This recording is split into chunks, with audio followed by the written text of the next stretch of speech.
Assalamualaikum warahmatullahi wabarakatuh. Perkenalkan, nama saya Sylvia Kartika Kusuma Ningtyas, Prodi Keperawatan NIM 0122101059, kelas A22A2. Pada hari ini saya akan mempresentasikan tugas TIK yang berjudul Keamanan Data dan Informasi. Di sini saya akan membahas perlindungan data pribadi di Indonesia dengan General Data Protection Regulation GDPR Uni Eropa. Sebelum masuk ke materi, saya di sini akan menjelaskan terlebih dahulu tentang GDPR ataupun Undang-Undang Perlindungan Data Pribadi di Indonesia. Indonesia kini telah memiliki payung hukum dalam upaya perlindungan data pribadi melalui Undang-Undang Nomor 27 Tahun 2022 tentang Perlindungan Data Pribadi. Melalui UU PDP ini, upaya perlindungan data pribadi di Indonesia telah memasuki tahapan yang lebih komprehensif, namun jauh sebelum UU PDP dibentuk di Uni Eropa sendiri sudah dibentuk regulasi yang mengatur perlindungan data pribadi melalui General Data Protection Regulation atau GDPR. Bahkan GDPR ini dianggap menjadi salah satu rujukan utama bagi para pemangku kebijakan di Indonesia dalam menyusun UU Perlindungan Data Pribadi. GDPR adalah undang-undang yang mengatur perlindungan data pribadi penduduk atau warga Uni Eropa yang berada di dalam maupun di luar Uni Eropa. Nah, yang dikelola pihak manapun di dalam maupun di luar teritori Uni Eropa yang telah disepakati pada Parlemen Uni Eropa tanggal 27 April 2016. Eropa adalah pasar yang menarik bagi Indonesia karena merupakan pasar terbesar untuk pasar non-minyak, ekspor gas, dan juga investor Eropa telah terbukti menjadi salah satu investor paling stabil dan handal sebagai mitra Indonesia.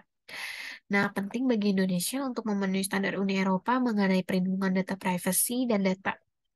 Tidak hanya karena alasan ekonomi, kebijakan privasi harus diperkenalkan sebagai bagian dari hukum tentang hak asasi manusia. Karena privasi merupakan bagian dari hak asasi manusia dan perlindungan data pribadi. Ini adalah salah satu cara untuk menghormati hak asasi manusia tersebut. Nah, di sini saya akan membahas terlebih dahulu perbandingan yang ada di Indonesia.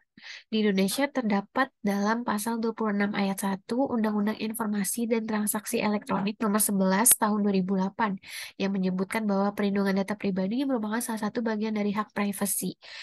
Nah, di sini berbunyi, dalam pemanfaatan teknologi informasi, perlindungan data pribadi merupakan salah satu bagian dari hak privasi atau privacy rights. Lalu perbandingan yang kedua adalah di Indonesia peraturan mengenai perlindungan data pribadi secara khusus belum sah untuk dibentuk. Akan tetapi, jika sudah dibentuk maka tidak menutup kemungkinan regulasi tersebut akan mengikat semua pihak. Perbandingan yang ketiga adalah dalam RUU Perlindungan Data Pribadi di Indonesia juga membuat regulasi hukum merupakan sanksi administratif dan ketentuan pidana bagi yang melanggarnya.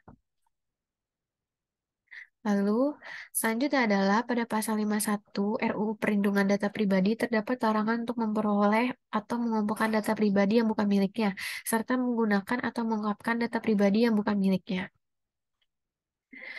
Dan lalu, di dalam RUU Perlindungan Data Pribadi belum ada dimuat aturan mengenai lembaga pengawas independen untuk melakukan pengawasan perlindungan data.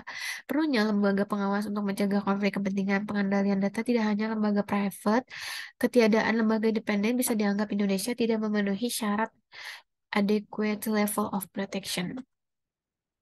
Selanjutnya di sini saya akan membahas perbandingan yang ada di Uni Eropa.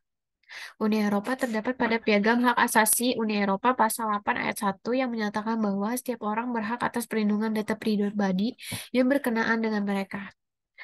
Lalu yang kedua, GDPR menjadi instrumen utama harmonisasi hukum perlindungan data di seluruh negara anggota Uni Eropa.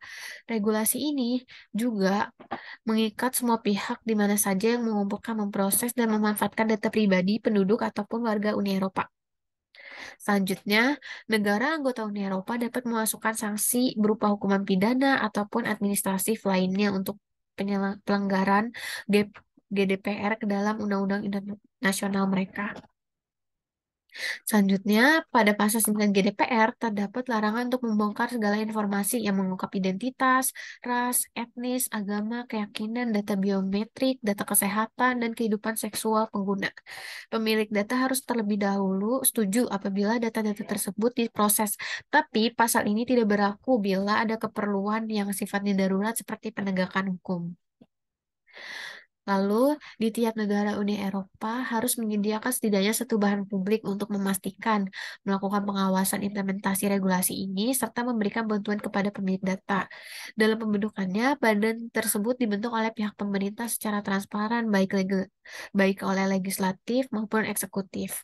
Seperti pada pasal 53 GDPR, seseorang yang dianggap menjadi anggota pengawas perlindungan data wajib memiliki kualifikasi, pengalaman, dan kemampuan, dan tidak boleh sembarang orang memberi jabatan kepada orang yang tidak punya pemahaman mumpuni terkait bidang digital. Sekian dari penjelasan saya, kurang lebih mohon maaf. Terima kasih. Assalamualaikum warahmatullahi wabarakatuh.